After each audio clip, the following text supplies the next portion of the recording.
I see those big, bright, shiny red trucks just a-trucking down the road. Those big, bright, shiny red trucks just a-looking for another load. Well, it's a family tradition, any Rocky Mountain day. Our fathers before us showed us the way. We worked for asphalt cowboys and concrete kings, but that's never been a problem, cause we got diesel in our veins. We've got diesel in our veins. I see those big, bright, shiny red trucks. Sorry I'm late, guys. What's up, JFW family? Welcome back to the Channel 23 podcast. The purpose of this podcast is to reach out and touch the fleet, to engage and inform everyone with all things JFW. In the studio today, we have Super Dave Weldon and JR's Sands. Top of the day your way, guys and girls. Buenos días, lagañosas. Good morning, Jam. Yep. Brother Dave's over at Yard 23 getting some stuff done over there with Scooby, and Jim is in Scotland. Yeah. At our That sounds insurance fun. meeting. Yeah. Still, it's going to be a nice vacation for him. Yeah. Sent us a little picture of a gravel hauler over there. Yeah. The What is trucks it, are like weird. Cab over style trucks. Yeah. I thought it was a Scania at first, but I guess it was a Volvo. if I Yeah, look It at was a this one. Volvo, yeah. I did like all the lights it had on the top of it so you could see what's going on. Well, it had a lot of driving lights down in the grill area, too. A whole bunch of them. Yeah. Yeah, they do things differently over there. Whenever I'm over there, I enjoy looking at the trucks. You know, even where we were anchored in Strasbourg, France on the river cruise, there was a concrete plant right on the shore, just down the road from where we were at. And it was interesting watching the gravel haulers come in and the mixers going out. And I mean, it was just like here, but different type of equipment, I guess. Well, did the mixers unload out the front? Was the drum backwards? They were both. Okay. Yeah. Some of them were really little, like okay. single axles. Oh, wow. Yeah. Huh. Maybe, I don't know, 5 yards maybe, or maybe 4. I don't know. I seen a super small mixer here a couple of years ago. Over at Central? Yeah. Yeah. Central or Plant 11. I seen them in both. There was a little tiny, like 3-yarder or something. Was it a dual axle tandem? Or, I can't remember. Yeah, but it was small. Like its hopper was really tall, so it could reach the boot. Yeah. Yeah. That is true. Cool. All right. Speaking of Scotland, let's say the United States pledge allegiance. I pledge allegiance to to the flag of the United States of America and to the republic for which it stands, one nation, under God, indivisible, with liberty and justice for all. Nice. Lord Jesus Christ, thank you for this day and the work in front of us. Watch out for our drivers, our fleet, and every family connected to us. Keep us mindful, patient, and steady in every decision we make on the road. If it's your will, keep us safe from accidents and harm and bring us home to our families at the end of the day.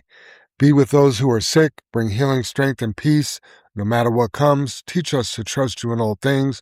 We give you the glory, Father, Son, and the Holy Spirit. Amen. Amen. Amen.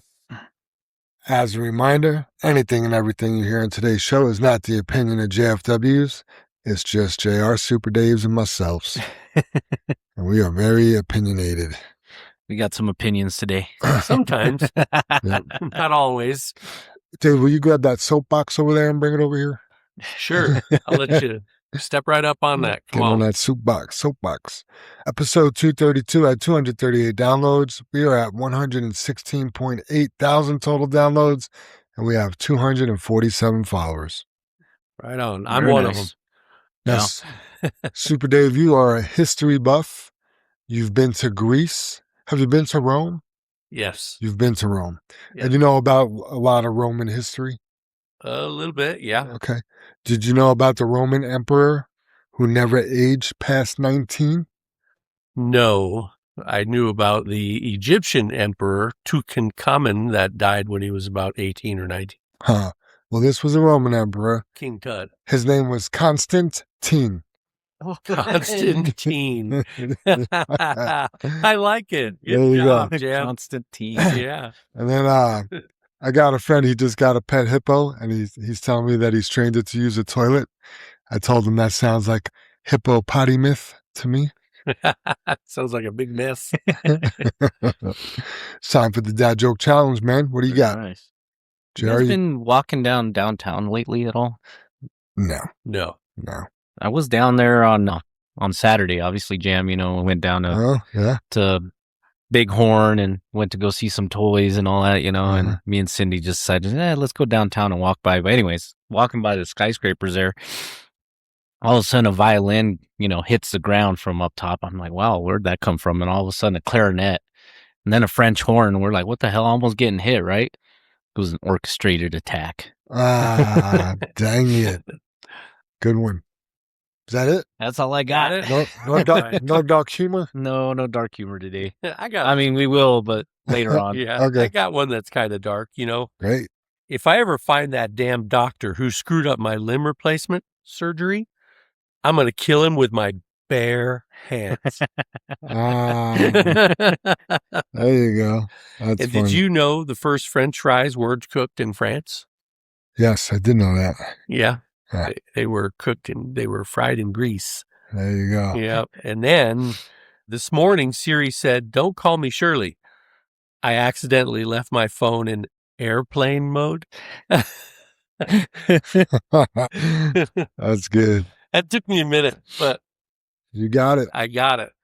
New employees. We got Garrett Spiker, Jason Martinez, and Salvador Gonzalez. Welcome to the fleet, man. Welcome, guys. Welcome, everybody. Oh, we also had somebody starting the wash bay, last week? His name is Chris, I think? Yep, Chris Montalongo. Chris, He Benny's is relative. Benny's nephew. Nice. Very nice. Very cool. Love it. Celebrations, anniversaries. Jesus Varela, 5 years this past Sunday. Oh, right on. Congrats, Jesus. Congratulations, Varela. Louis Leva hit 1 year yesterday. I was talking to him in the fuel aisle, and he was like, man, it went so fast. Yeah, some of these pop up, and you're just like, man, it's been a year already, because it feels like they've been here for, 6 months or so. They still got some time to go, but Yep. that's pretty cool. Angel, Congrats, Luis. sorry about that, Joe. No worries. Yep. Also, Angel Hernandez, he also hit 1 year yesterday. Those guys started on the same day. That's awesome. Do you remember having them in orientation together? I don't, Jam. It's become a blur. Yeah, I bet. But I know the things that we go over, and, sometimes some of them do stick out. Some of them, all right, they're just steady eddies, and that's a good thing, though. Yeah.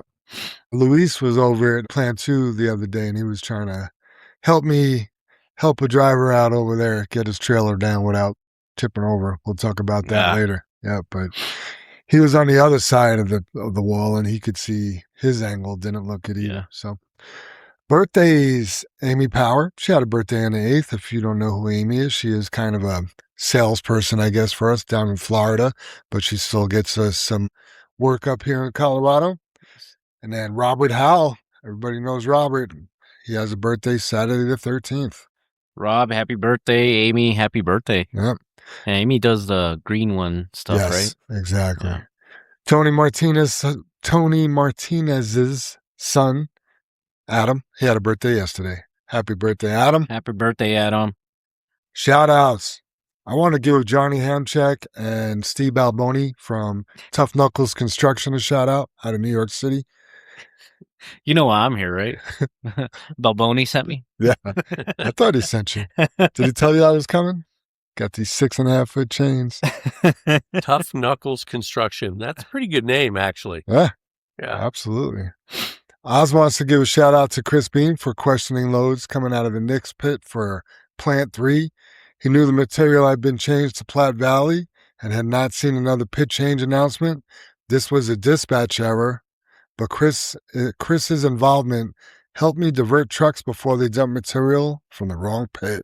Nice job, Chris. Yeah, that's why it's so important to be paying attention to connect team stuff, because we all make mistakes, right? We put out, hey, this material's coming out of this new pit now, and then all of a sudden you get your dispatch that night and it doesn't say the change. That's why it's so important. We're all a team here. We had another driver catch, Monday morning. There was a connect team message that said rocks coming out of, I don't know, let's just say Ragsdale. No, I think it's rocks coming out of Fort. I can't remember which one it was, but it was wrong in connect.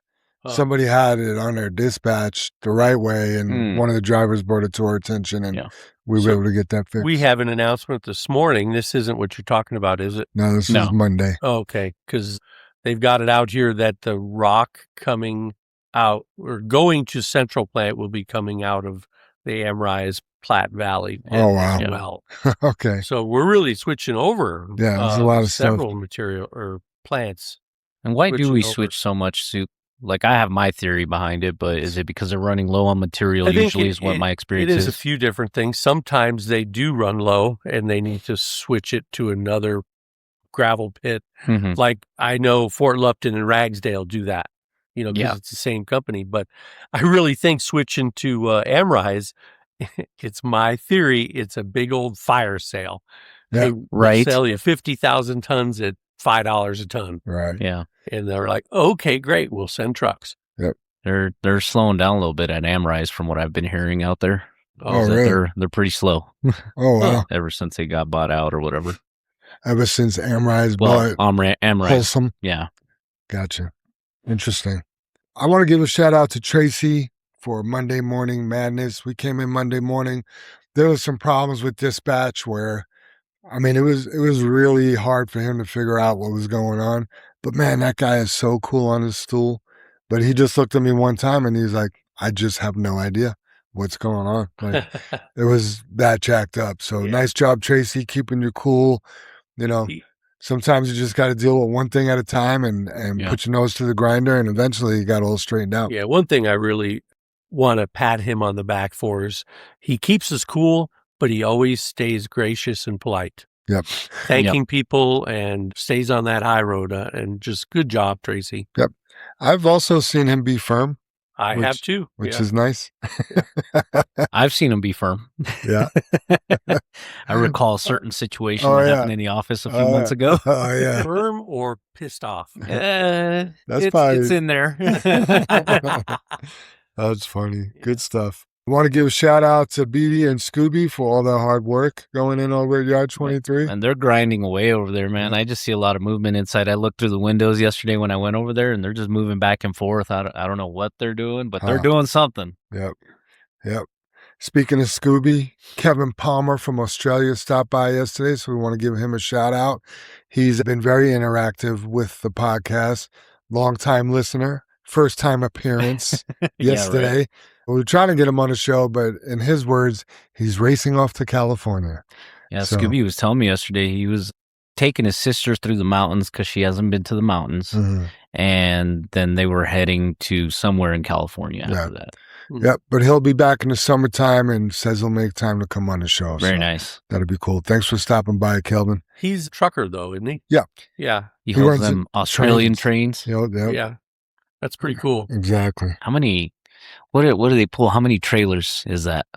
Sometimes I think they pull like 8 or 10, I think. I got my doubles and triples. Not enough, JR. You need all those octuplets. You need that's a lot of trailers. It makes sense because they have to traverse a long ways with, very fuel service stops or maybe none. Mm-hmm. I mean, they might go 1,000 miles without seeing a town. Wow. Do you think that's why that is that they pull so many is because maybe the lack of truck drivers there? Or, I mean, these are probably good questions if he comes on in the summer, right? Yeah. Yeah. So, yep. Good deal. Could just be the cheapest way to transport cargo over long distances with just one power unit rather than having 10. Right. Also, I mean, it's probably I don't know, it's less crowded out there, so they could get away with doing that. Right. It's, it's not a safety issue because there's not a ton of cars. Yeah. Imagine trying to merge on a 270 around that. 10 trailers behind you. Man. That turn better be wide. Yeah. Dion Jones wants to give a shout out to Gio, Truck 0071, for helping me out this past Saturday when my truck went down on my way to Sterling. He was proactive and got me back rolling, as well as Ryan in 0053, making sure he followed me to get back to the yard. Mm-hmm. Just goes to show you that just because you're down there, always a JFW truck around to aid and assist. And thanks to Brother Jim for calling to help us troubleshoot the problem. Appreciate everyone. Great team effort. Yep. Nice, Dion. Appreciate that. Yeah, Georgi had a magnet. Nice. He's got his own magnet, huh? Yeah. And Jim was like, well, why does he have a magnet? I'm like, well, who cares? probably because it's happened to him before. So he put it, he's being a Boy Scout. He's being prepared for the next I time. wonder if it, You last long enough here and you listen enough, I think you start learning the tricks and how to help out the shop or help out dispatch, whatever the case is. I need my own magnet. That's why together we're better. Thank you, Armando. It's like Kurt also yesterday. I remember him calling in with a tarp issue, and they had already buddy tarped or tried to buddy tarp and all that here at Pit 14, and ultimately nothing was working regardless of what truck was being used, so he had to still bring it in. But those are things you learn as you're going, right? Like, oh, brand new here, you don't know to buddy tarp with somebody else. Right. You guys got any shout outs? Don't like anybody, huh? Crickets. Shout out to everybody. It's been busy. We've been putting in a lot of hours, and thanks for the grind. Yep. As Brother Dave mentioned, what is it, 43 days? 43 days. 43 days, guys. He's counting down. Oh, my gosh. And it's getting more and more busy. How many days till Christmas? What? I got to call Captain Ron. 200 days. He would know. Kept count on that, right? He did. Always. You could call him in the middle of July and say, Captain Ron, how many days till Christmas? And he'd tell you. You could call him on December 26th and 364 more days. Well, that's easy. Yeah. All right. Let's get into the meat and potatoes of the discussion topics. Number one on our list, we have lost 2 dipsticks in 1 week. So with us taking pictures of dipsticks for our pre-trip inspections, I feel like guys may be forgetting to put them back in. I gotta say, it's a first. I've never, until we started doing this, it's funny how you start one thing and it develops into something else. You pull this lever gets pushed. That's right. Yeah. Yep. So Brother Dave had asked in our chat, well, how much does a dipstick cost? Guys, I looked it up. I looked at OEM parts for PACCAR. A dipstick, not the dipstick tube, but just a dipstick. Just the thing you pull out, right? $133. Wow. Yeah. That's why these trucks are $185,000 because they're charging $133 ridiculous. just for a dipstick. Mm-hmm. Is that crazy?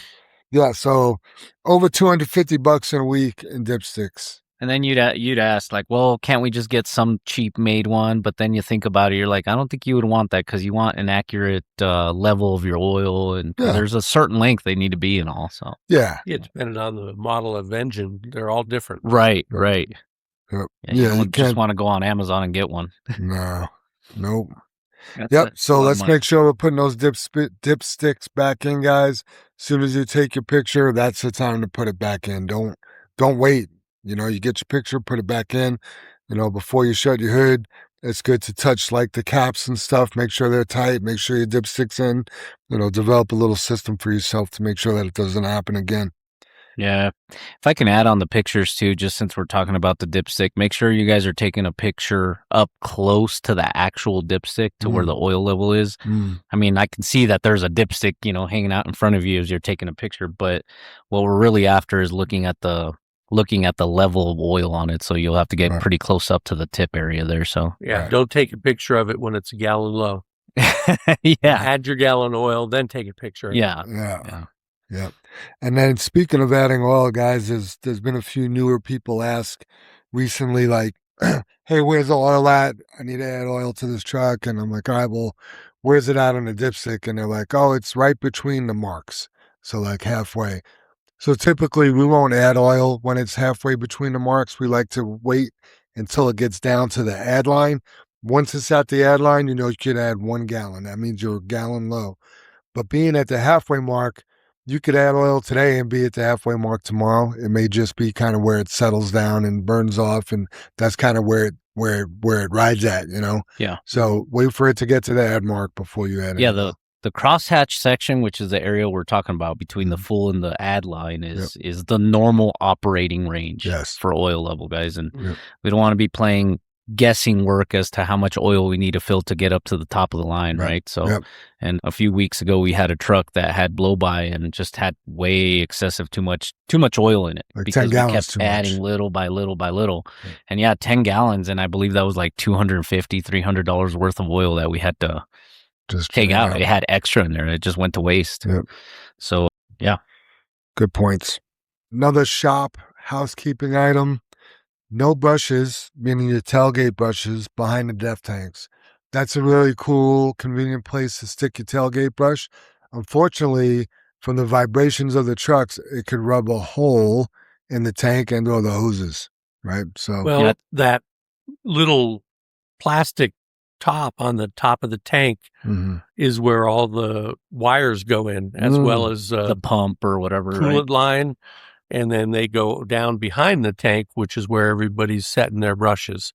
So it's a wear point, and it is the guts of the DEF system. So, yeah. Yeah, we got a lot of, It even says like no the- step, like don't stand on it. yeah. The brushes or hammers, I've seen hammers put back there. It's just a nice little crevice that keeps them nice and tucked away, but not a good idea just because, it rubs against those wires and we start getting the DEF lights or DEF issues. And so, yeah, just keep it away from those areas. Good advice.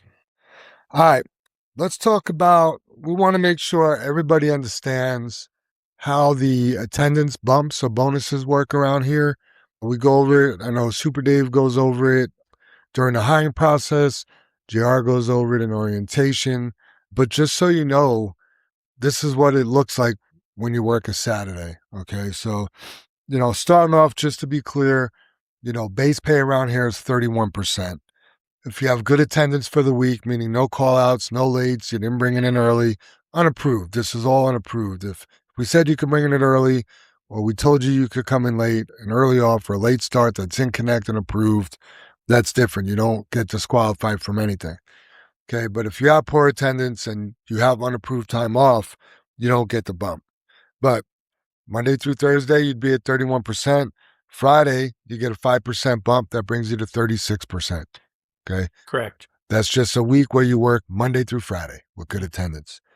What happens, though, is if you work Saturday, now your Friday bump, instead of being 5% at 7%, that brings you up to 38%. It's an extra incentive for having Yep. come in on a Saturday. Right. It's Yeah. definitely a bribe For loads you already did, Right. because we really need the help when things are busy. Yep. of course. And it also, it kind of simulates, it's comparable to overtime. Like, hey, you've done a great job Monday through Thursday. We're going to give you more money on Friday. And if you work Saturday, we'll even give you more money on Friday. Right. Right. Then the Saturday bump is 10%. So, guy, brand new driver, first year driver, you're getting 41% on a Saturday. Okay. Couple of the numbers I want to go over before I go over what those numbers look on paychecks. Rubble pay, your base pay is an actual 1.4% if you're in a steel rock tub. That's to make up. Okay, why is that? That's to make up for the weight. Okay. Right. Rock tubs are heavier, tear So weight wise, you right? can't, So you can't Yeah, haul- instead of hauling 26 and being around 80,000, you haul about 23. right. Correct. Right. So So it's to make it fair across the board Yep. for everybody, right? exactly. Yeah. Yep. Bulker base percentage is plus 2.5%. Okay. Now these guys, they still get the 5, 7, and 10% bumps for good Right. attendance as well. Super tandems material haul base percent 1.4%. That doesn't include asphalt. That's a different pay scale. Yeah. Our hourly is always going to be the same Right. It'll be because hourly is hourly. right. It's Doesn't gonna matter be how your- much you're hauling. Exactly. It'll be your base, your normal base without the additional base times your hourly rate. Right. Coors night coverage base is plus 2% for being a night Coors driver. Nighttime driving. Yep. So, all right. So I'm going to look at, first we're going to look at a 1 year. Well, actually, this driver's been here for 6 months. Okay. Good driver, shows up on time, does his job, right? Working Monday through Friday only. His gross income for that week was $1,665.40. I mean, the net doesn't really matter, but he netted $1,288.13. Yeah. Okay. That's very dependent on your situation at home Right. too, your tax situation, Yep. all that. So Yep. So this is a guy that just worked Monday through Friday, 6 months driver. That's what he made. it's not bad. But then we look at a week that he worked Saturday, and his gross pay was $2,016, right? So 1665, right? To So 2016. to 2000, what is that, an extra 350 or so? Something like that. Yeah. Yep. So that gives you an idea of what a 6-month driver. And it's not really apples to apples because we didn't just take a week where he worked Saturday and then like took the Saturday off and got rid of the bumps. You know what I Right. mean? So it's not really apple to apples, but it's pretty close. I mean, I think it's a good representation of yeah. the weekends can do for you if you work on Saturday. Well, a few weeks ago, Jam, when I was on, I broke it down onto what I called the roadmap to success at JFW. Mm-hmm. And, expressing the differences of somebody that was just making the minimum versus somebody that's taking advantage of all the attendance bumps. Sure. So, yeah. Nice. So now let's look at a 5-year guy. Okay. His base pay, 34.5%. Okay. Working Monday through Friday. His gross pay was $19.74. So okay.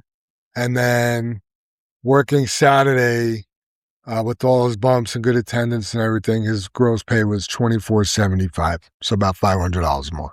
Jeez. Yeah. So those percentage bumps each year you hear make a huge difference. Makes a huge difference on your base. It's attendance bump, your tenure bump, for being here for 2 years, 3 years, or 5 years in the case of that example, right? Mm-hmm. It pays, to be here and not just be here every day, but be here for a time. And don't forget, that what we just showed you, that affects your daily average, and your daily average affects everything, right? When you go to take a holiday, you get holiday pay, you get a PTO day, a sick day, you're going to get your daily average off of these numbers, right? Yeah. Versus if you're, calling out, you're not getting your bumps, you're not working Saturdays, you're going to have a lower daily average. And then the safety bonus works off your gross income. So, if you're a 9%er, meaning you get 9%, 9% of 2,000 or 10,000 for a month is a lot more than 9% for 6,500. Yeah, of course. I mean, I think about each percentage, regardless of how long you've been here, for your safety bonus is being anywhere between $80 and $100 for every percent. It's a little bit more for those that are trying and those that are definitely, here every day because, you got guys, for example, like John Jordan or Tony Martinez or any of those guys that, they've showed us their safety bonuses and we're just in shock. Like, holy crap. I wish I was getting that. Makes me want to be a driver some days. Yeah. Wow. Yeah. I can make $1,000 in a bonus in 1 month. Yeah. That's awesome. What about, so let's say I'm late today, Gio. Mm-hmm. Screw it. I lost my attendance bonus. Why should I be on time the rest of the time? I mean, I'm not going to get an attendance bonus. Because you'll be able to haul more loads. True. Right. But I don't need to be here at 5. I'll be here at 6. Yeah. You've already lost it. I actually had a conversation with a driver the other day, and I was just checking on my, hey, I've noticed you've been late a little bit. You okay? And he explained to me exactly what you're saying. Well, I've already lost my bonus, so, I'm just kind of not being late the rest of the time. Not being a rush to get here the rest of the week. But why would you want to, JR? Well, there's a few reasons. One is you will get an extra load in the day, which will still drive your bonus.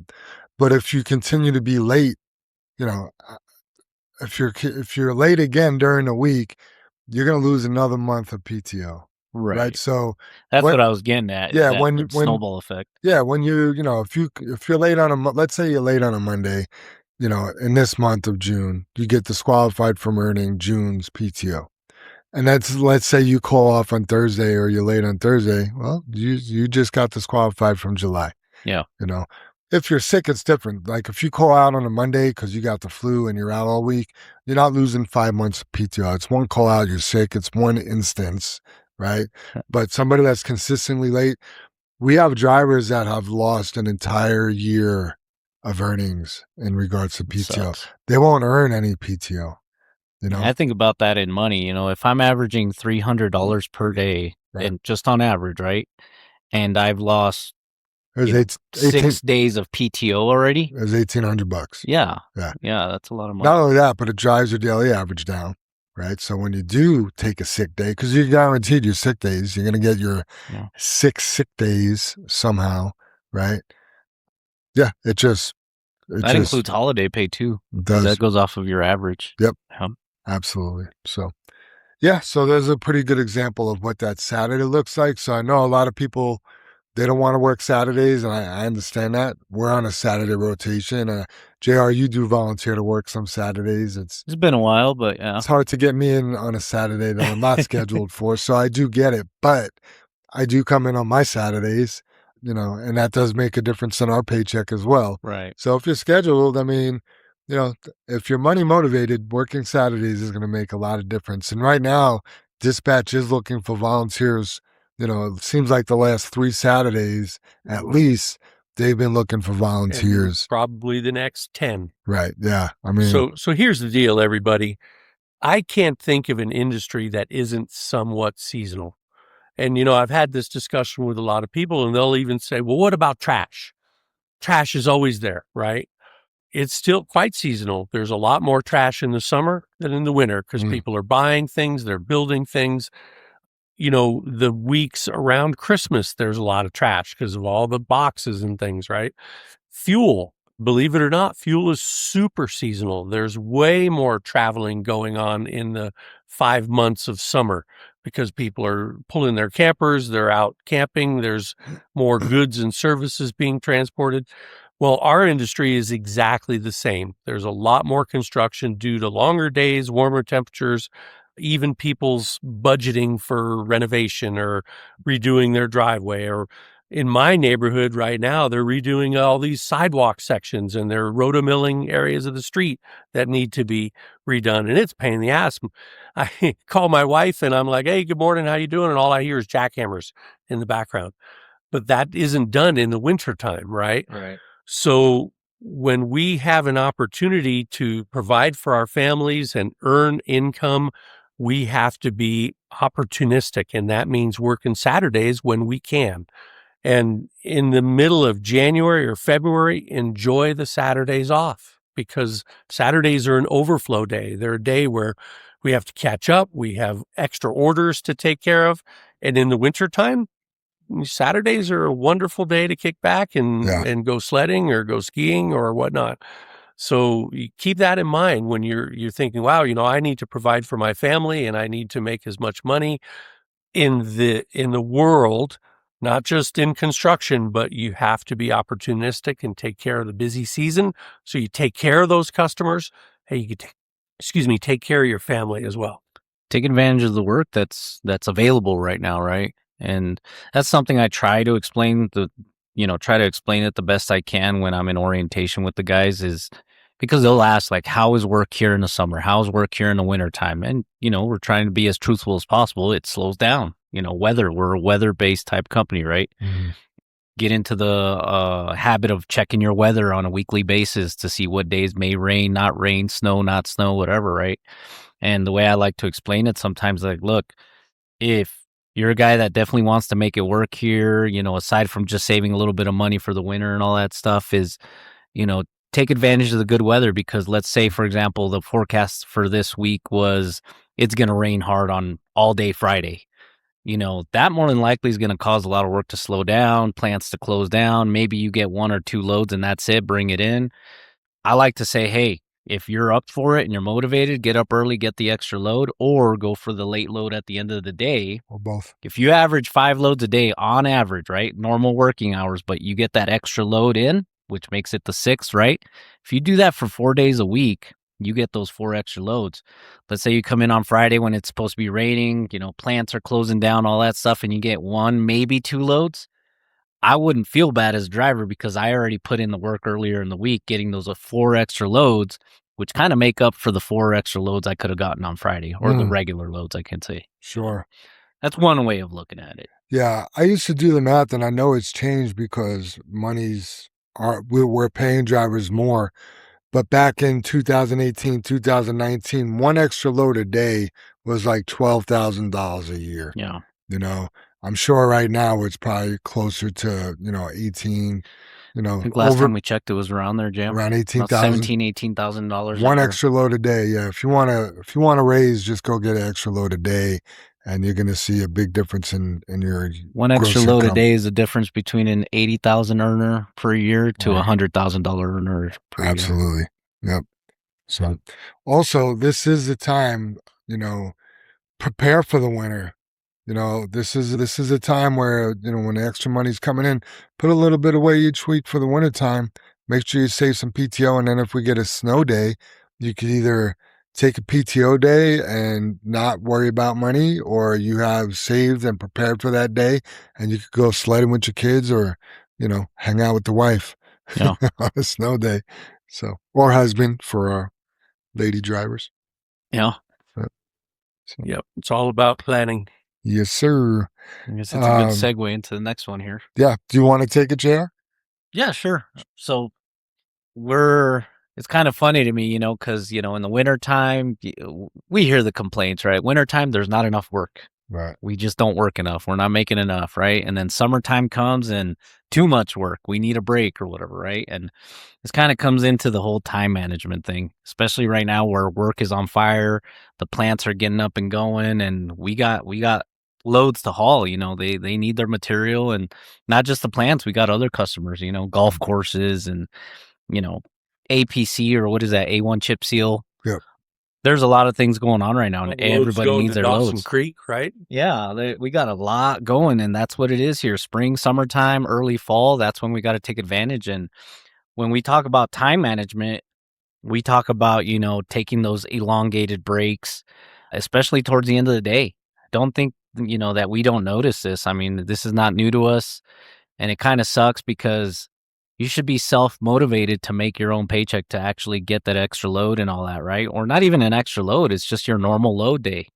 And, we run until the plants close, and sometimes those plants will stay open another hour for us, depending on how heavy the workload is from a certain plant. And they'll be like, hey, we need more loads. We're going to call the pit. They're going to stay open one more hour, and you're going to find yourself a little pissed off if you've been time managing at the end of the day for 20 minutes waiting for, what I'll call magic hour between 3 and 3:30. Everybody's sitting around and waiting to call in because they want to come in. I get it. End of the day, everybody wants to come in and all, but why are we doing that? How is that honest value to our customers? Yeah. I mean, yeah. I don't respect it. I didn't do it as a driver. When we're out, when the safety directors are out driving because we're busy, and we got a couple trucks sitting, and you see somebody whose job is to drive the truck, wasting time at a plant, so he doesn't have to go get a next load. It just doesn't look good to me, and it makes me realize it's even worse when you have 4 or 5 trucks waiting in one area. And they've been sitting there. For one, we can tell, when we look on Samsara. We've even had. I mean, it doesn't look good if you're the one driving in the plant.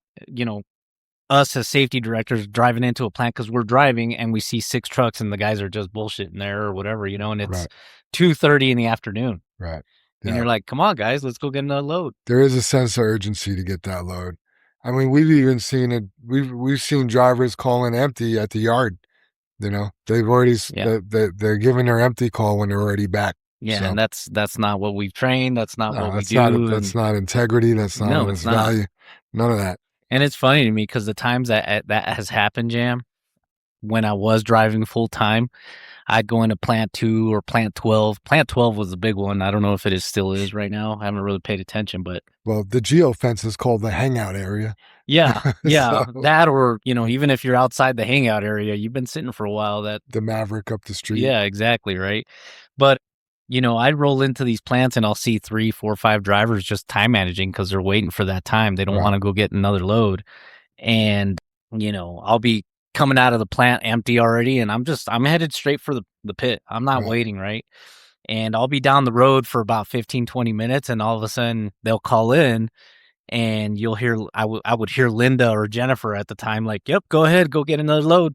Pit's going to stay open for another hour, right? Yeah. Oh my God, they'd be pissed. Yeah. I'd be hearing them on the CB like, just... they could have been ahead of you. They could have they could have already been coming down the road, versus just sitting there. And now their day got longer. Hi. Heavy permits. So we handed out a bunch of heavy permits yesterday. We did not get all the permits handed out. I don't know how you did over at Yard 23, JR. Did everybody get their permit? The majority did. I'm not sure if I did hand a few more or the leftovers to Ken. I think there was maybe, I don't know, maybe 10, maybe a little less than that. But Yep. I don't know if he got those in last night. If not, he definitely would get them in today. Yep. We did a little different over here last night. We were getting people in the fuel aisle.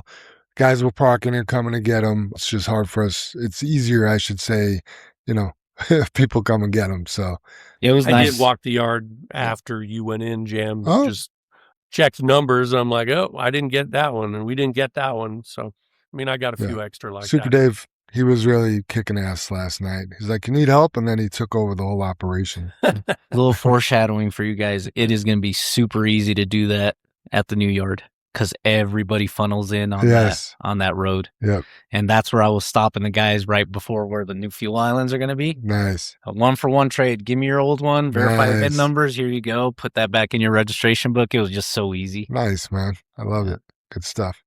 Now, if only it was that easy for license plate stickers and IFTA stickers and all that. I'll hand them a razor blade and say, here, scrape that off. There you go. And it's 15 degrees outside. You're going to start showing up with trucks with scraped paint and all that. Yeah, that's a side note. Nobody really knows, but we have to replace those IFTA stickers starting January 1st, right? And it's always the coldest time of year. Well, this year, it was so easy. It was like 60 degrees when I was out there doing that. Yeah, it was sweet. Going back to the heavy permits, if you didn't get a new permit, and we did put some in trucks that were parked, check your permit today. If you have an expired permit, make sure you get a new permit today. You cannot run heavy. So. Yeah, definitely. Other than that, I think the next thing, registrations, guys. Yes. Registration books in your trucks, guys, that's something you guys need to be checking daily to make sure all of your paperwork is there. We've gotten calls over time where somebody's at a port of entry or they're at a vehicle inspection site, where DOT is set up and they're giving us level 1, level 2, level 3s, checking all that stuff. That is not the time to find out that you're missing a registration, you're missing your insurance card, you're missing your overweight permit, which technically none of those things should be missing. They should be in that registration book. We personally put those things every single year, right? So tell me why we are missing out on that. We're at a port of entry, and why are we missing that? Where it doesn't just walk off automatically, right? Right. And my thing is that the last time that they pulled it out for whatever inspection is that they didn't put it back in to the booklet. So make sure that if you guys are pulling that paperwork out, that you guys are putting that paperwork right back into that registration booklet, because that is your responsibility, guys. I mean, we get away with so much at the port of entry where, gladly enough, the officers there know JFW enough that, hey, we know you guys are good, just go ahead. But there's going to be a day where they're like, all right, we're tired of you guys not having, you're the third truck that I see has no registration. Guess what? I'm going to ticket you, or I'm going to give you a violation, whatever it is, right? Yeah, it's a ticket. Yeah. And we don't need to get to that point. Right. Like, let's make sure we're checking our registration booklets and all the paperwork is there that we need. On top of that, the heavy permits themselves, just kind of a reminder for anybody that's been here for less than 90 days. Every single truck has an overweight permit, but for those of you that have been here less than 90 days, make sure that you guys are still hauling under 85,000. At your 90-day mark, I usually contact you guys and get a little overweight permit quiz that I give you guys, and just to make sure you guys understand how the weights work and axle weights and all that good stuff. Yeah, I need to tag on to that a little bit, JR. Yep. So the same point, if you get pulled in, a good example is the Wyoming port on Highway 85 or Highway 287. They ask you to bring your permits and your scale ticket inside. Sometimes people will take the registration and insurance out of the tubes on the trailers, and they never put them back. They just put them in the cab or put them in their permit book in the cab. Those have to go back in the trailers, because what happens if that goes down? You have to drop that trailer and you don't get it back. So that trailer doesn't have insurance or registration in the tube, because the driver that had it, maybe 2 trucks before you had it, has the registration. We don't even know where it is because it's so far gone, So if you ever do have to bring in your trailer insurance and registration, or have to take it out, or even if it's damaged, a lot of them are getting wet because they're the humidity or whatever. Well, the little rubber ends don't seal tightly. Come to us and we'll get you a new baggie and some new paperwork, and we can actually inspect the tube. The shop keeps spare tubes in inventory, so if the rubber end caps aren't sealing tightly, we can replace that for you so they do stay in decent shape. But I can't tell you how many trailers I've come across that don't have any paperwork to them because it's been removed. Yeah. Also, that trailer paperwork, it should be in a baggie in the tube. Just with all the rain we've been getting, there's been a few drivers, they go to bring in their trailer paperwork into the port, and it's just like it's officer doesn't want to touch that. Soaking wet, and you can't read it really well and stuff like that. So if I checked that every day and I saw that the baggie was all wet, as a driver, I would take it out, put it on my passenger seat, let it all dry out, keep the tube open for the day, and once it's all dried out, put it right back into the tube. Not a bad idea. It's I guess a good proactive way of making sure that paperwork is going to be good. Yeah. If it is wet and damaged, let us know. We'll get you some new paperwork. Yeah, and possibly a new tube. Those end caps, sometimes they're dry rotted, and sometimes they're just wore out. They won't fit tightly. Yeah, sure. They fall right off. Just kind of thought about this as we were talking about this jam, but license plates. I know we got a pile of brand new license plates downstairs. Yep. The new license plates we have are for the ones that the trucks in the fleet that have damaged front license plates. Yep.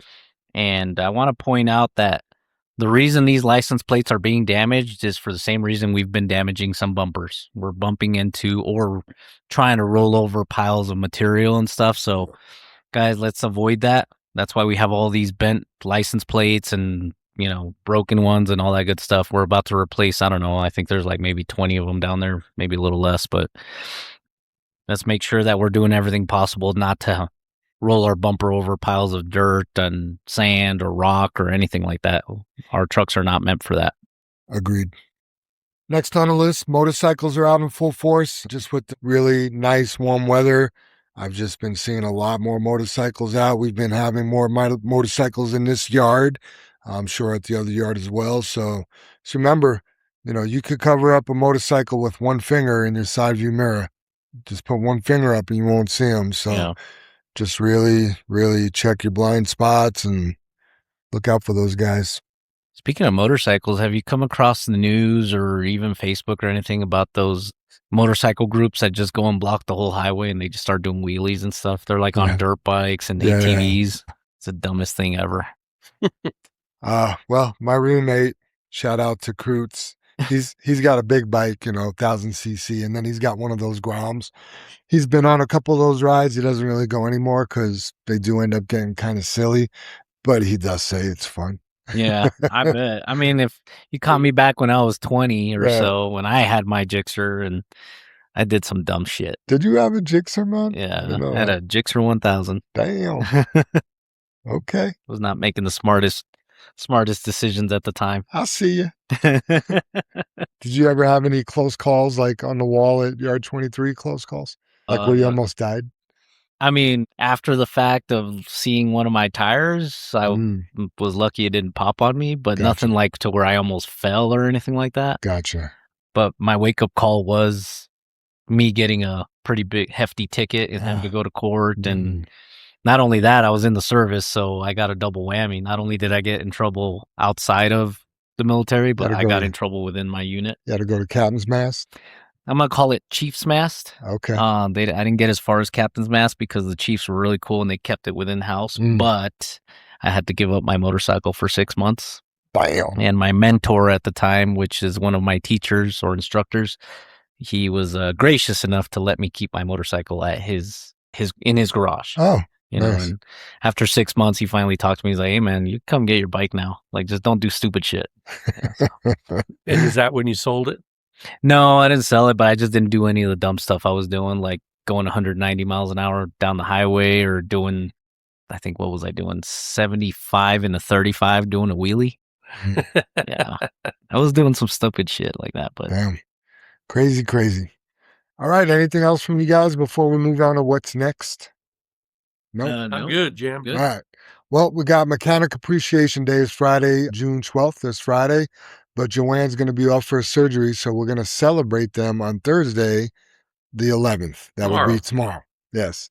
There'll be lunch for the day guys and dinner for the night guys from Torchy's Tacos. There's going to be snacks and a grab bag as well.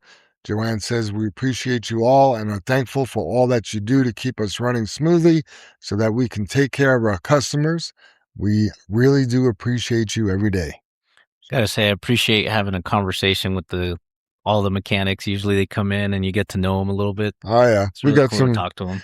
Got some good mechanics, good people. Yeah. Yep. Safety topic of the week is dumping on level ground. Things are getting a little tipsy. Things are getting a little sideways. So everyone that has gone through training with JFW, you know the number one rule of dumping is dump on hard level ground. Okay. Every plant that you go to, well, some of them are a little unlevel, but they're all on hard ground. Over at Plant 2 the other day, I just happened to dump some pea gravel in the stockpile, which is kind of out there by the rubble on the south side of the plant there. Coming around, and I see one of our trucks dumping rock, and there was a few things wrong. Number one, the setup, our driver wasn't square or straight in the bin, and he was dumping across the rock bins from one rock bin to the other rock bin past the wall that separates the bins. The big problem was his driver's side super single was on a pile of rock. You know how the rock gets off the wall? Like you have the wall and then a pile of rock will come out. Pushes in the material. And it leaves that little row, that little windrow of material. Well, it wasn't a little windrow, it was pretty big. Mm-hmm. His driver's side super single was on top of that, and his passenger side super single was on hard level ground. So the driver's going up and he is going up on level. I tried to call him on the CB radio, got nothing. Luis Leyva was there. He tried to yell out on the radio, got nothing. We did not call out on the company radio, which is something you brought up, JR, which maybe that would have caught his attention. But I honked my air horn, pretty violently. He looked at me, and I was pointing at the back of his trailer. I probably should have given him the stop sign, but he looked me in the eyes and just kept going up. Yeah. And it was super scary, man. That was the one time I've watched someone dump where I'm like, this thing's going to go over. Even scarier is that you're dumping in a place you know is level. Right. But something's wrong if the trailer is unlevel. Sure. That's not a place where you should be unlevel. Yeah. The weather was rainy. It was a real rainy day. There was some hail going on, but those circumstances aren't reasons to not do it the right way, right? The driver felt a little pressure because he was having trouble backing into the bin. He's a newer driver here. So I feel like he pushed his position and pushed dumping when he shouldn't, and he almost had a catastrophe. It was pretty scary. Yeah, I don't think there's any dump that is worth tipping your trailer over. None of them. Absolutely not. Take a round and go start over again. Yep. Sometimes communication is just the best thing ever, just get on the radio. Hey guys, sorry, I'm taking a little bit long. I'm just having a tough time getting in the bin. I mean, if a driver told me, hey, I need some extra time backing up, I'd jump out of my truck and help him get back in. Well, I bet you anybody waiting behind him would have been like, it's all right, man. Take your time. Yep. I'm going to have trouble here in 5 minutes. Yeah. So. Or knowing it was the last load of the day anyway. Right. Everybody's probably like, yeah, we all want to go home, but. Yeah. This is also why, having your CB radio on, again, my bad for not jumping on the company radio, but having your radios turned on is super important. Maybe we could have communicated a little better, Yeah. So. Yeah, that's, we have steps in place, like we were telling that driver the other morning, that why we do the things we do the way we do them, right? Like looking out the back window, why we look at the saddle as the trailer comes out, or why we look at the trailer hoist as it comes out of the saddle. Even just walking out to go open up your dump valve, that's a good opportunity to look at your wheels, your trailer, your positioning. Right. Just everything is right there. Yeah. I'll make a final adjustment after that. But yeah, when there's a few things you could do when you pull that dump valve. Number one, yeah, you can make sure you're on hard level ground. But even though I knew I had pea gravel on and the loader showed me where the pea gravel was, I'll pop that valve, and then I walk back and I pop my gate and I let some of that material fall out into that pile. And that's a good way to tell you got the same exact material on the truck. So that's a little hack I like to do. So yeah. Any input, Soup? I mean, all the things that you guys just said, in that situation that happened the other day, we're really lucky that driver had rock on and not sand. Good point. Because sand sticks in the nose. It comes out differently.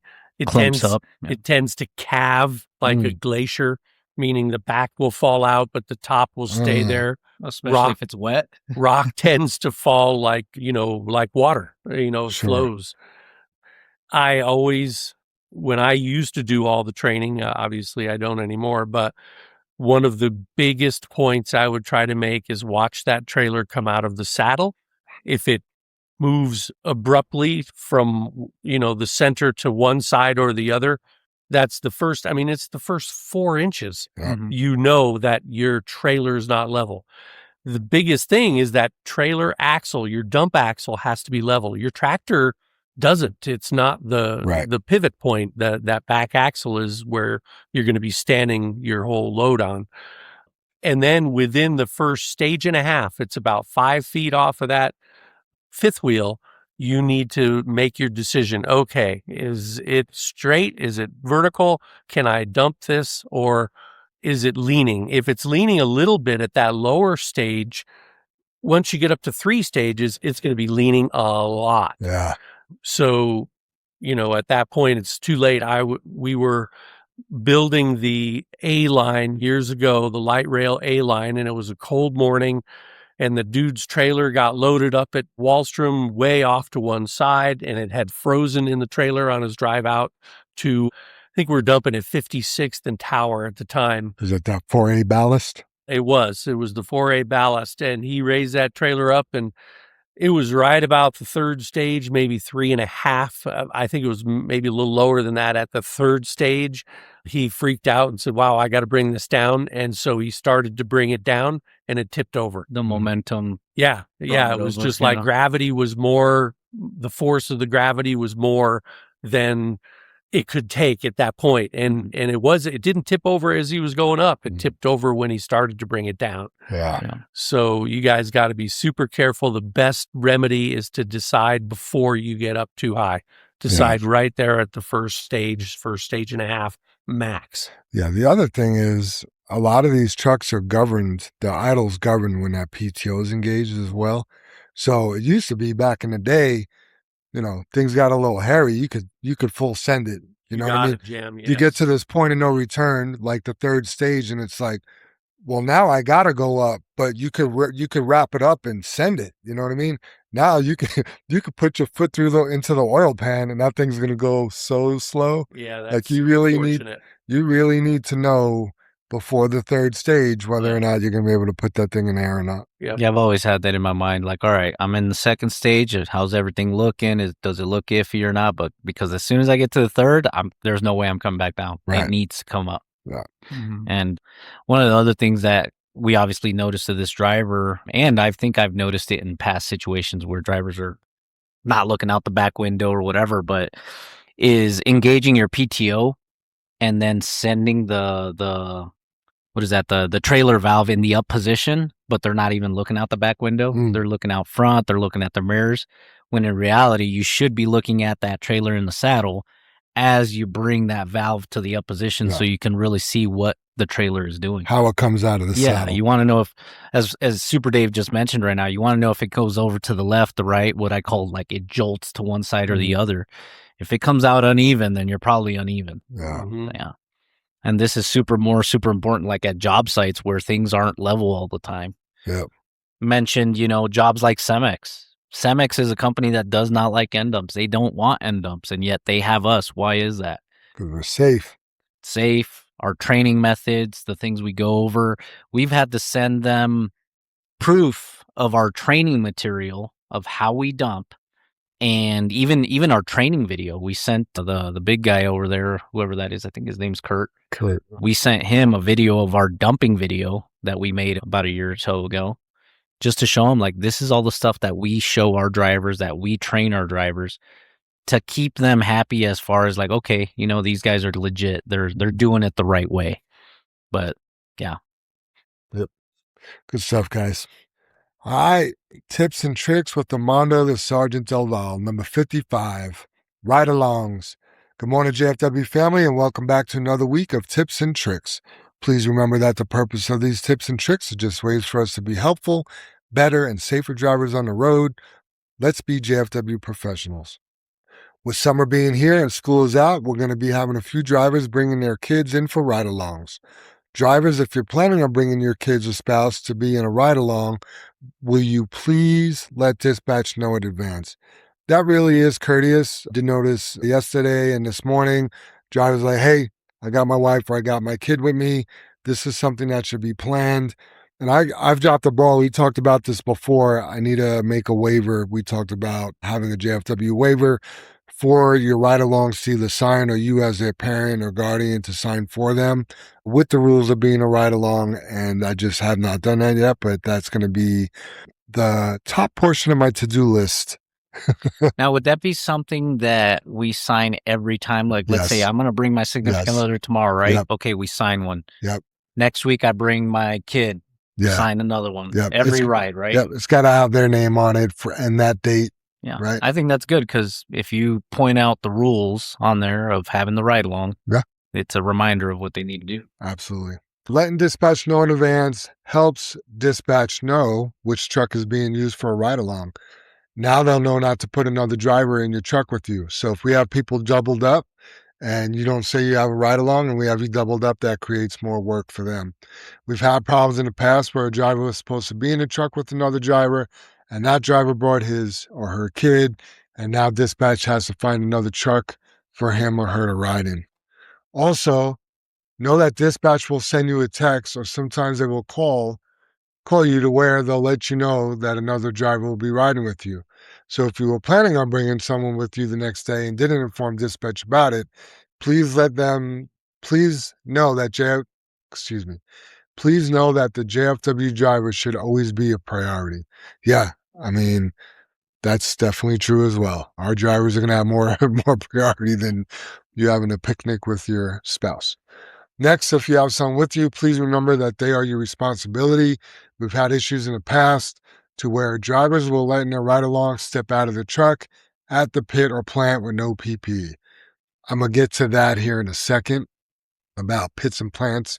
Please, if your ride-along needs to step out to use a bathroom or stretch your legs, they cannot get out of the truck at pits or plants. So really, not having PPE on it, a pit or plant, I mean, they shouldn't be out of the truck, period, on our customer's property.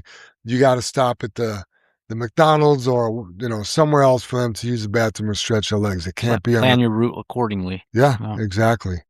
Yep. Let's see. At any time, do not let them operate the truck and trailer. They're not your trainees. Please have them wear their seatbelts at all times. If you have a pet with you, which is another great benefit of JFW, I highly recommend getting some type of safety vest that connects to the seatbelt. Great advice. Leaving your dog or cat unsecured can be dangerous for them. Just by slamming your brakes, you can lead your pet flying forward and possibly injuring him or herself. Also, by not securing your dog or cat, they can possibly want to sit in your lap or get underneath between your feet and the pedals. I don't know if anybody's ever brought a cat. Do you guys? No. Have you ever seen that? I've seen it on over-the-road trucks. Yeah, over the road, yeah. Mm-hmm. But yeah, I don't know that we've had cats here. That'd be cool, though. One of those, like, wildcats, like what do they call them? The savannas? The savannah cats? Sorrels. There's the pet ones, right? Yeah, the big ones? Yeah, I think they're savannah cats or something like that. There's a few different types. It's a domesticated type. Yeah, I'd like to have They're one of those. huge. Yeah, I might get one of those. They don't need to go out on walks. I wonder if the cat and Freya would get along. Eat your bird, Jam. Hey, I'm not opposed to that. Poor Freya. She's a good girl. All right. The next one is the most important of all. When you have a toddler who is still riding in a car seat, please insert and properly secure the car seat. 2 years ago, we had an incident to where a toddler was using a car seat that wasn't secured. Mm-hmm. I can't remember if that driver was in an accident or he just slammed the brakes. But the toddler ended up flying forward and hitting his face on the dash. The toddler was strapped in his car seat, but the car seat wasn't even strapped by the seatbelt. Protect your loved ones by doing it right. Remember that the brothers give us this privilege to bring family, friends, and even pets to do ride-alongs, but we got to make sure they're safe, secured, and following procedures. Please let me know on Connect Team what you think about this week's tips and tricks. And thank you all again for listening and the positive feedback. Let's start doing things the JFW way. Until next week, Armando the Sergeant Del Val, 0073. Together, we can be better. Well, Armando, I'll let you know right now. I really did like your tips and tricks. Yeah. Yeah, right on, Armando. He always thinks Really of good. things that I'm not thinking about. So Well, the timing is amazing because during summer break, a lot of people bring their kids we're seeing it. because they're out of school. Summer So, break. Yeah, there's a lot more riders that we have right now than in the middle of January, And that's one great thing about, Jim and Dave is that they give us that privilege. It's given to us, but it takes a few people just to mess that up, Yeah. that accident or that incident that Armando's talking about. I think it was a whole 2 weeks that we were just discussing whether or not we were going to have a ride along. We almost got rid of the program. Yeah. But And- Jim, go ahead. Even for us that we don't drive every day, that was kind of a bummer because we're like, well, man, like, a Saturday I want to work. I would love to still bring, Cindy or one of the kids, Right.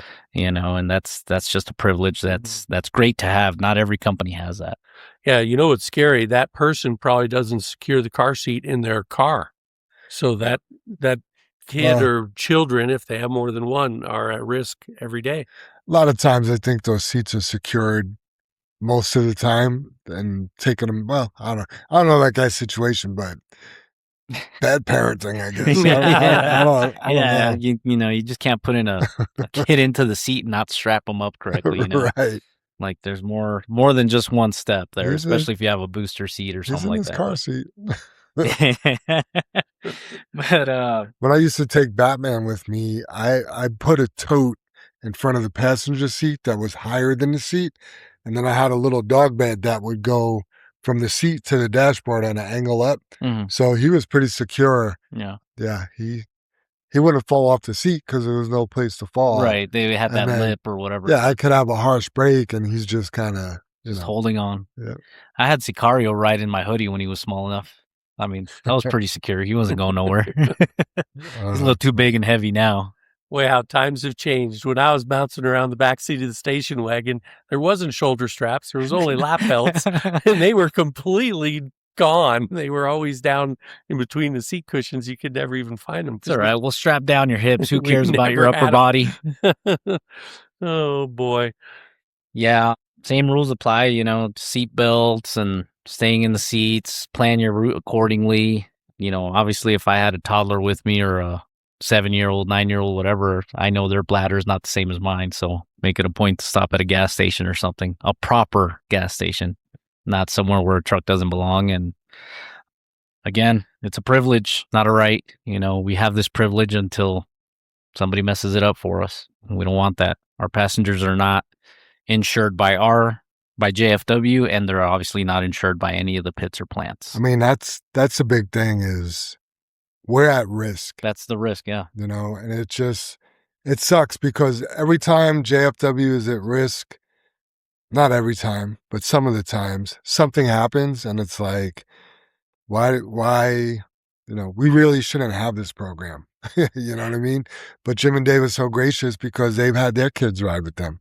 Oh, they would ride when they were kids. And they would ride when right. So it's a family. It's a family operation, Yep. but man, I just hate to see somebody get hurt and then they turn around and sue us.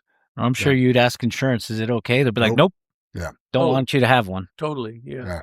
Well, I know the captive did send us some examples of waivers and stuff. I got to get on that. So hopefully by next week we have a pretty solid program in place for that. So you know what? I was thinking earlier when you were describing that, Jam, people are going to have to tell dispatch either before they leave the yard in the morning or in the evening before, because if they can't just call when they're halfway to, Ragsdale and say, oh, by the way, I got a rider today. Honestly, what Armando's talking about in the tips and tricks is we need to know that before dispatch goes out. Because if we got somebody doubled up in your truck, or we got, let's say we were sending you to the Air Force Base and you have a ride along that's a felon. Yeah. You know what I mean? Everybody gets checked no matter what. Yeah, we need to know before the morning. Yeah. Before. That doesn't work anymore. So. And as far as signing this, would we make this electronic, Jam? Something we just kind of send in that second, or? Yeah, I got a guy that makes things electronic. Was his name Balboni? His name is JR.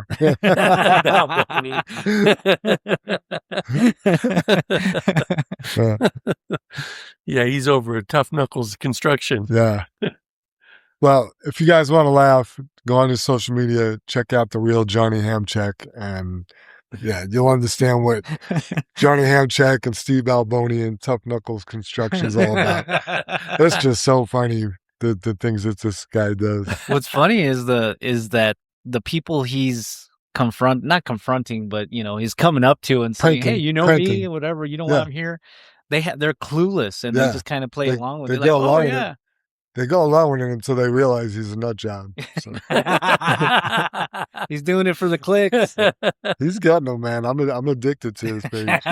So man, there's when you found the shopping cart videos. Oh yeah, yeah. There is some foul language, but I'm sure you could all handle it. Yeah. So I think it's good fun though. It is really good fun. It is good.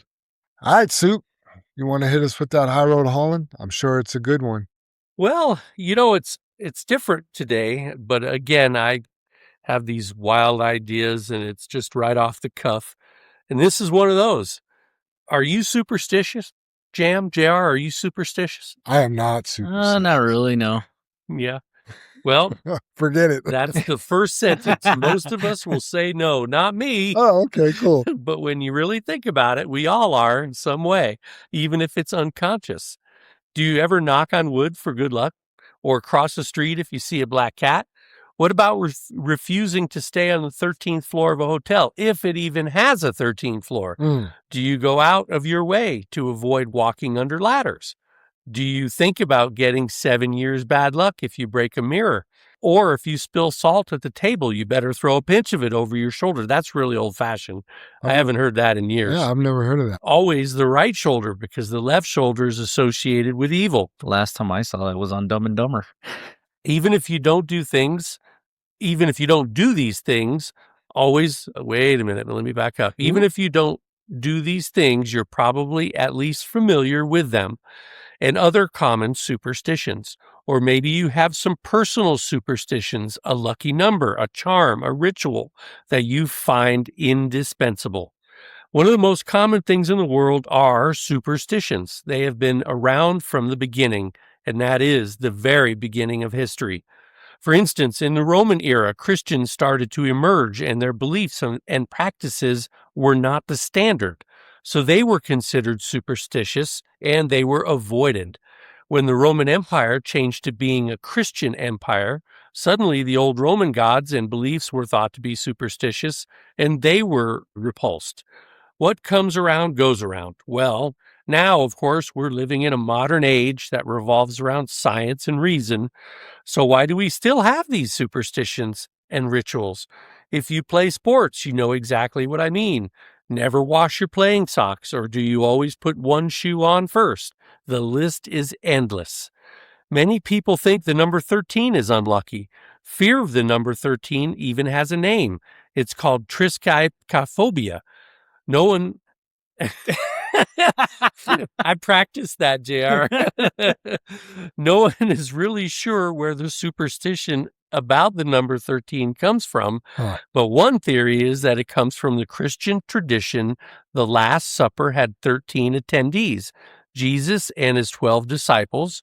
Judas, the betrayer of Jesus, was the 13th guest, cementing the number's association with betrayal and misfortune.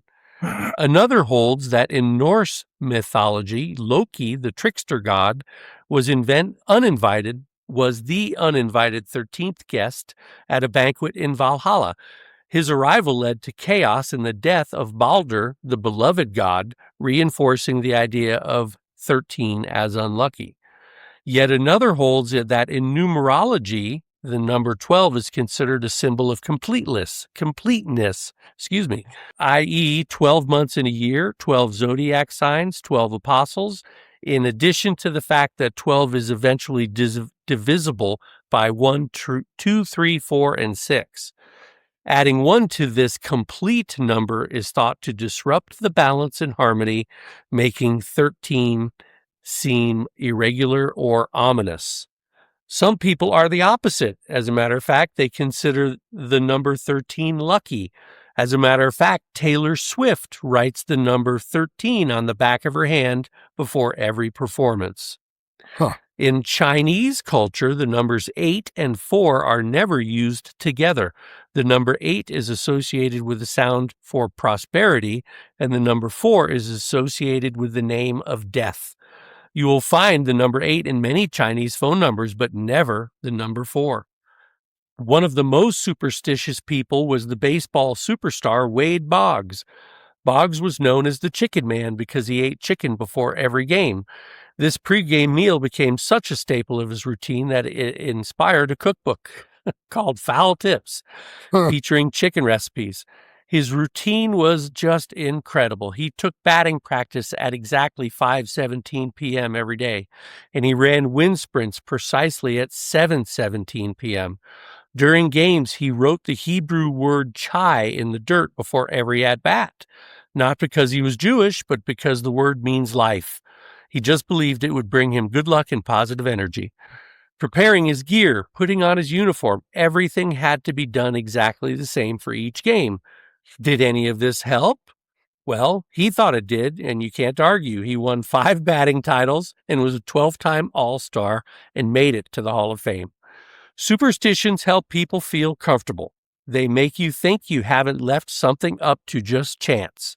You have done your due diligence to make your mojo stronger. They help you cope with the unpredictability of life.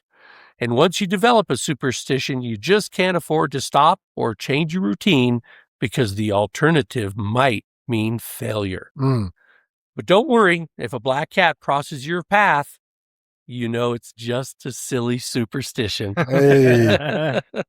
And the quote this week, I felt that I'd rather be lucky than good.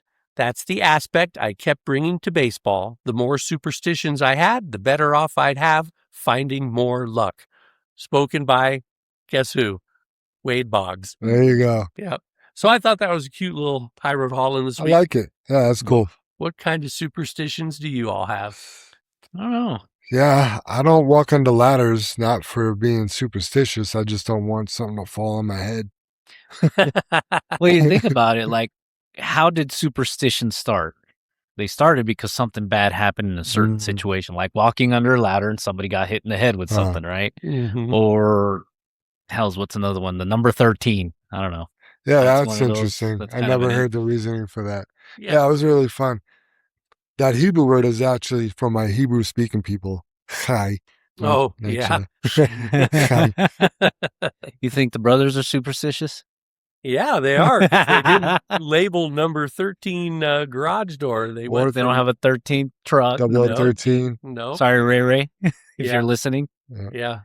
Yeah, it's funny because when I first saw it, I was like, oh, crap, there's not a number 13. Then I right away thought Harry Potter. Well, I was over there the other day, and the last door is number 15, and I'm like, wait a minute, I know there's only 14 doors. Yeah. And then I figured it out. Yeah, the wall has a secret pathway to Hogwarts. Yeah.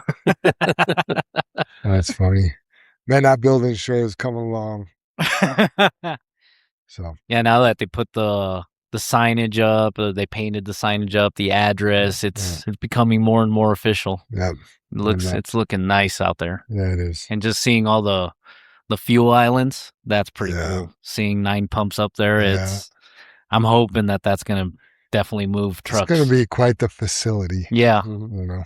Yeah, everybody's asking me, so what's the date? What's the move-in date? And I don't think there will be one day. I Right. think Oh, it's no. going to go in phases. You know, the office is going to move, the shop's going to move. I mean, one day though, I really think they're going to say, okay, these trucks, I don't know if they'll do all 71 of them, but they're going to say, park your truck at the new yard, and we'll have to shuttle them back to get their cars. Right. Yeah. I really think. Yeah. As the parking spaces are made up. Created, And sure. I mean, the big thing is to get the fuel islands up and running. Internet. Yep, and then get the internet hooked up. Internet. That's for the main office operations, right? Yeah. So, yeah. It'll be fun, busy when that week comes. And I think even when we are all moved over there, instead of Brother Dave and Scooby and the boys working over there, they're going to come over here and have to, straighten some things out. Prep the place here for for the turnover and all. Going to the main yard. Does the name change? Not yard 23, it just swaps. Now it's the main yard over I think we'll always call that yard 23. there. Yeah. You think so? I think so. I think it's just going to become the yard. Yeah. Like, think about it. 2 or 3 years from now, it's just going to be the yard. It's just branding now. Channel 23, yard 23. Yeah. Yeah. So Or Cool. we could say like Dex, maybe it'll just be home base. home base. Home It'll base. Could be Well, third base. We'll be opening a whole new volume, a whole new book. Not just a chapter, it'll be a whole new book. New building, new start. Yeah. It's a reset for sure in one way or another. Yeah.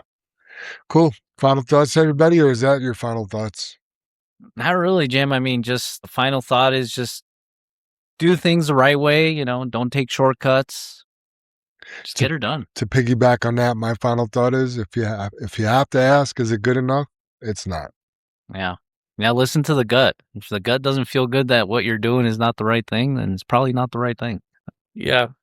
I think a lot about this. When you're at work or whether you're at play, a lot of people say work hard, play hard, right? Give honest value. Joyfully create honest value for those you serve. I love it. Why do you work so many hours? Because I like expensive things. And You unfortunately, really do. Yeah. have to save up for those things. Cindy hit the nail on the head. You got expensive taste. It only comes like once every 5 years, dang it. I blame you. All right.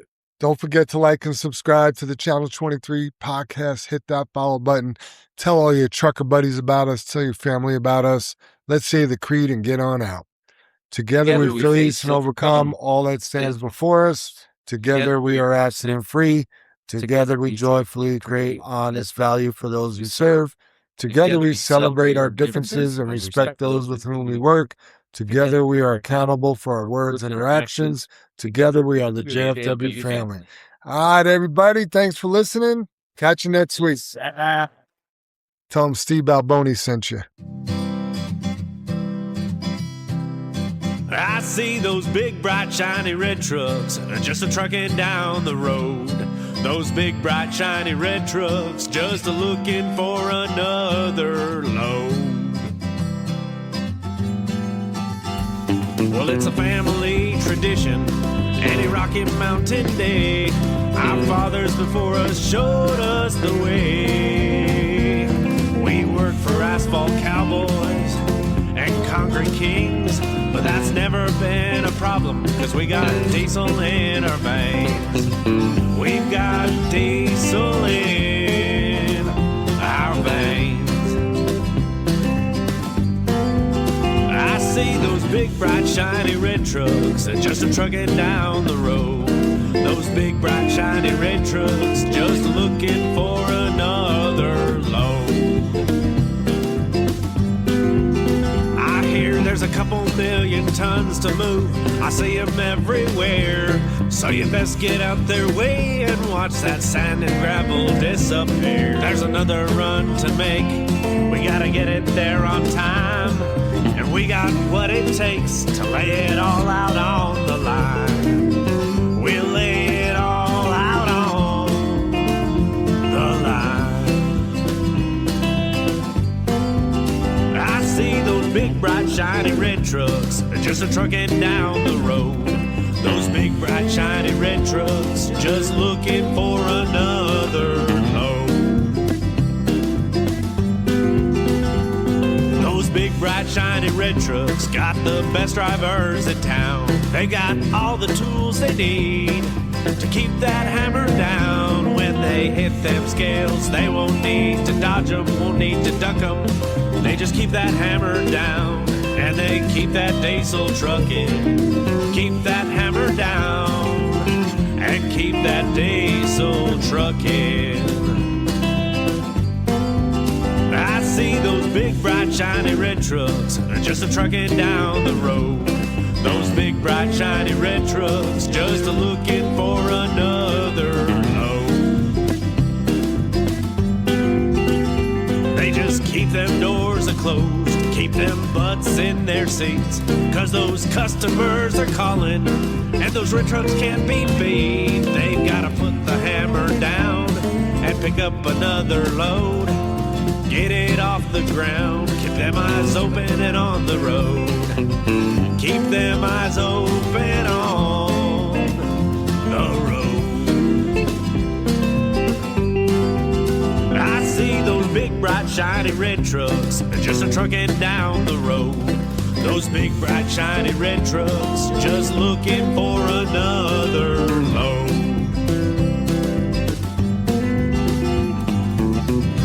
Breaker 23, anybody got a copy on that Channel 23 podcast? Welcome, and thanks for listening.